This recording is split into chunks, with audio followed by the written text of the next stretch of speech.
There's a type of person that is equally as irritating and hilarious and ingenious and can bring out the absolute worst in you and drives you up the wall that you love so much and you would do anything for. And those were your first friends, your siblings.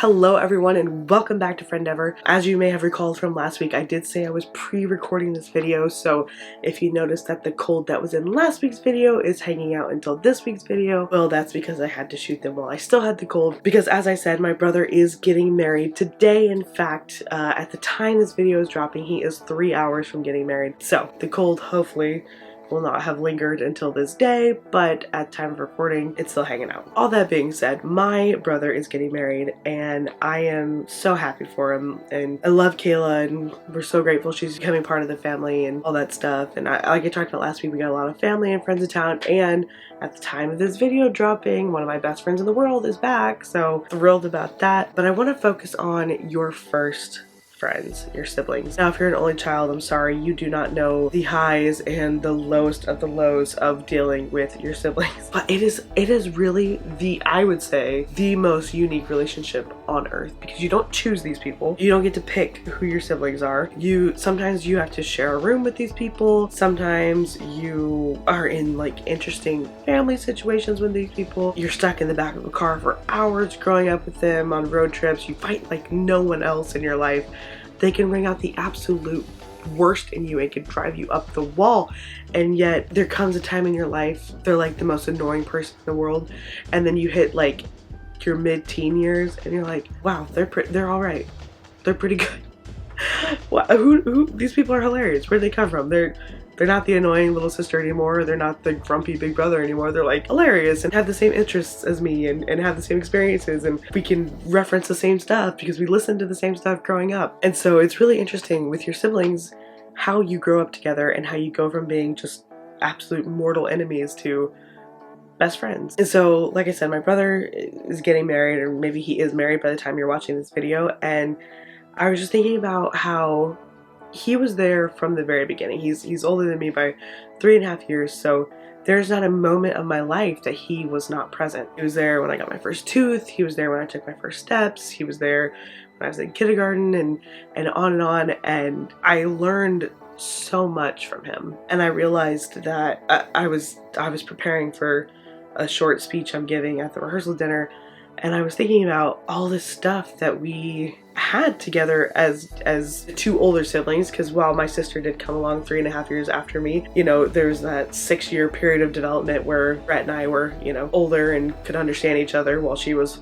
learning how to walk and talk and all that stuff. But my point is that I wanted to be like him. I took up the saxophone in 5th grade band because my brother played the saxophone. I took Spanish in high school because Brett took Spanish in high school. I started singing because my brother was a singer. Like, I was just kind of going back in my mind about how much his life has influenced my own. I would say my love for traveling came from him because he taught me about a world outside of our small town that I had no idea about, but he had this natural inclination to know more about the outside world. I mean, it wasn't like a sheltered town. It was a small town, but it wasn't like, you know, big gates around it or anything. But he had this natural drive to know more about the world, and then he shared it with me, and then I got curious and I learned about, you know, art and musicals and that kind of stuff, all from what he taught me. And if you didn't have this older sibling like that, then I'm sorry. I'm sure you had great experiences too, but for myself, I can say that I couldn't even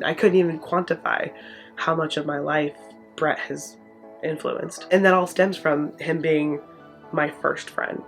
Just a little humorous note about that. So we did live in a small town in Michigan, and there wasn't much happening around there. And don't know how he thought to do this or why we did this, but he learned about other parts of the country having accents. He learned about the Boston accent, and he was probably 12 and I was 9. We would call restaurants in Boston and ask them like what time they opened or what their hours were, just to hear their accents. That's what we did with our time. We'd look up the phone numbers online, we'd call them, and they'd be like, Abby's on the wharf, and we'd be like, hi, what time do you guys close? And I'm like, we're open till 11 o'clock tonight. It's a terrible Boston accent, I know, but This is one of my fondest memories with my first friend. The point of this is, and this I would like to very much adamantly, vehemently state, that this lesson is not just for the 12-year-old older sibling. This lesson is for the any-year-old sibling, because you're never too old to influence your siblings in a positive way.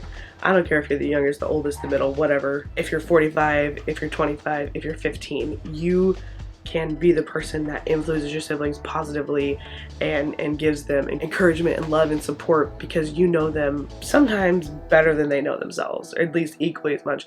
I would say that there's no one on earth who knows me better than my little sister. There's no one. So I cannot take that relationship for granted. I still have to pour just as much energy into that as I would as anyone else, because I need to do my part in that relationship. While we do have the natural chemistry of sisters and that kind of thing, we still have to work at being friends and making sure that we give each other enough time and energy to support that sisterly relationship. If it's been a minute since you've contacted your siblings, or if you've gone out to lunch with them or had coffee or whatever, maybe do that. I have the distinct privilege of living just down the hall from my sister, and my brother lives across town, so I feel blessed to not have to go too far to contact them. But if you've not done that, it's worth a shot, because they were your first friends. Thank you so much for watching this video today. If you would, drop a comment of congratulations down below for my brother while he's in Greece on his honeymoon. Thank you so much for watching today's video. Share it with a friend, share it with your first friend, your siblings, and remember some of the good times you guys had together growing up. Friendship is a journey, it's an endeavor. I'll see you next time on Friendeavor.